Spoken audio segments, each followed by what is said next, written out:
Hello everyone, today's story is When Charlie McButton Lost Power. Let's go.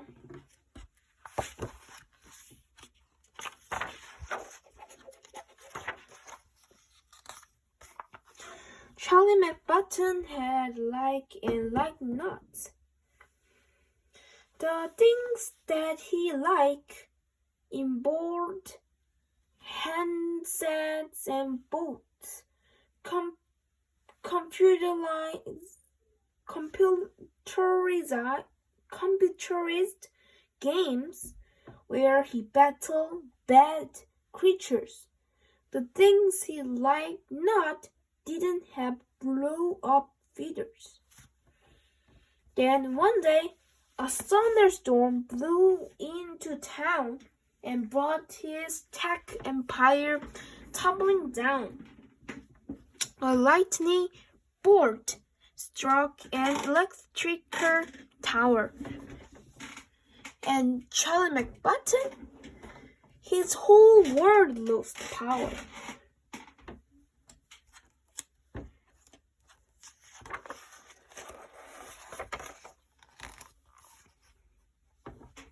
He looked left, he looked right, and his heart filled with dread. The TV, the lights, and his clock were all dead.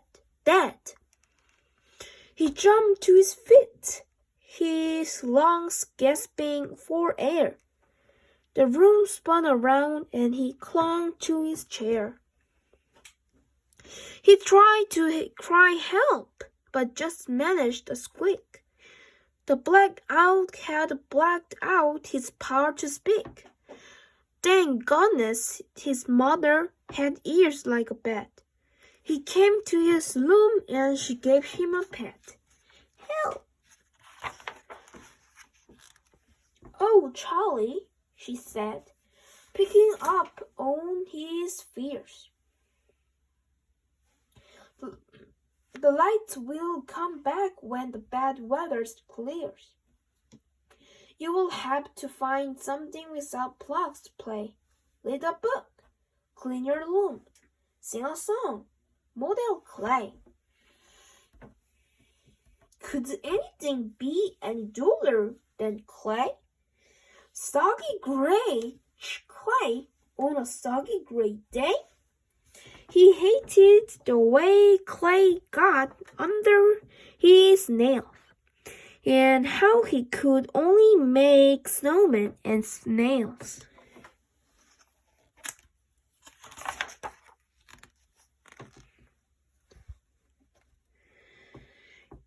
He dove for a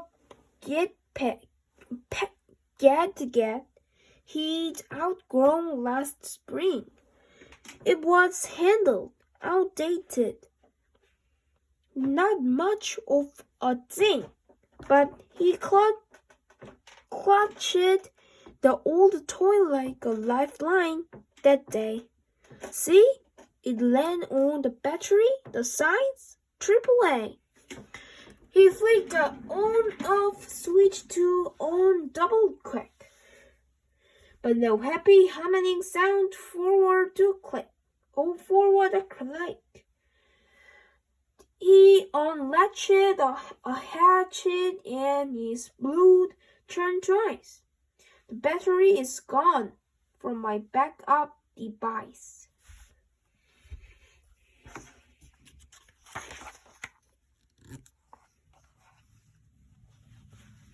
World records were set in the 10-meter dash.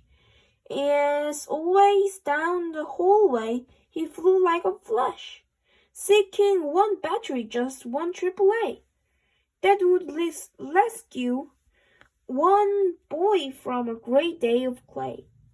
But just when his search nearly drove his insane, he ran past the bedroom of Isabel Jane.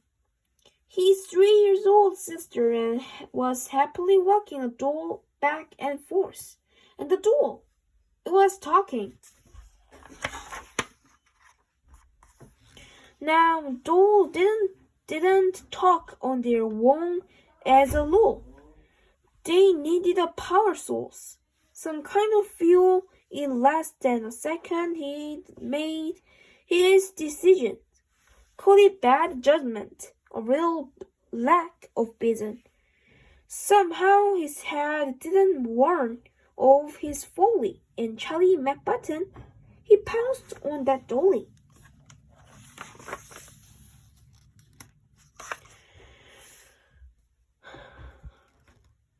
He plucked out his prize through the baby's doll's dress, and Isabel Jane made the sound of distress.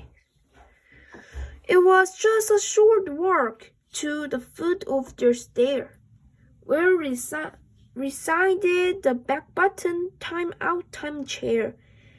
To add to the fun of his term in the seat, Isabel Jane came to play at his feet.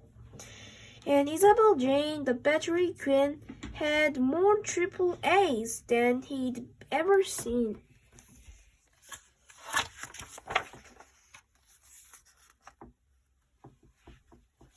They powered her popples.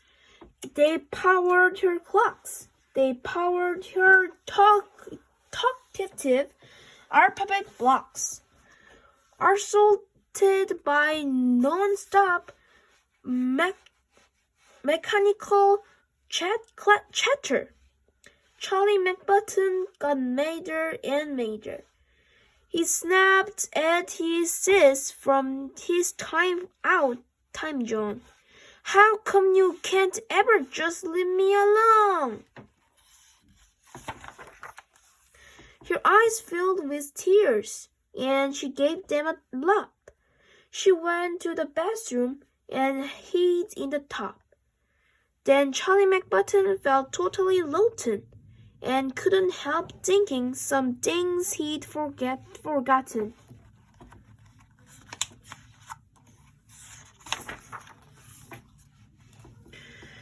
Mainly, he thought that for sisters, the Toodles, Isabel Jane was a pretty good model. She clearly adored him. She didn't have fleas. At dinner, she'd secretly eat up his peas.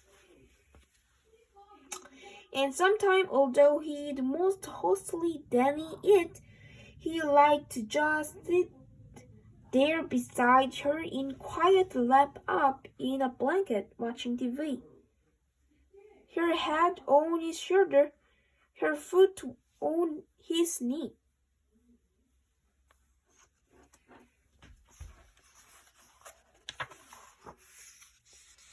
He sat and he thought and he stared at the rain. When his time out was done, he found Isabel Jane. From the edge of the tub, she gave him a peek. So he said, "Hey, are we playing hide and go seek?"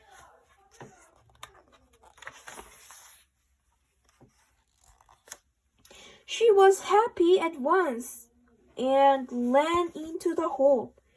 As she loved playing hide and go seek most of all, they took turns being it and counting to 10. They hid in the plants and the Gunia's pig pen. And when he found Isabel Jane in her court, they decided a big blanket fort should be built. Then the groom made him think about dragons and spells. So Charlie became the great wizard Max Smells, and Isabel Jane, who desired the lore, magically changed to his faithful old troll. Between tracking down dragons and blowing up lizard, and handling the day-to-day business of wizard, like forging his forceful old troll a new sword. Charlie McButton forgot to be bored. At supper, they ate under real candlelight. The daylight had mettled light into the night, and after they'd all been asleep for an hour, the world came alive with a big surge of power. "Oh, it's finally back," Charlie said with a grin. "Tomorrow I will wake up and I can plug in." But another thought hit him he couldn't explain. "I might also find dragons with Isabel Jane." Thank you for watching. Bye bye.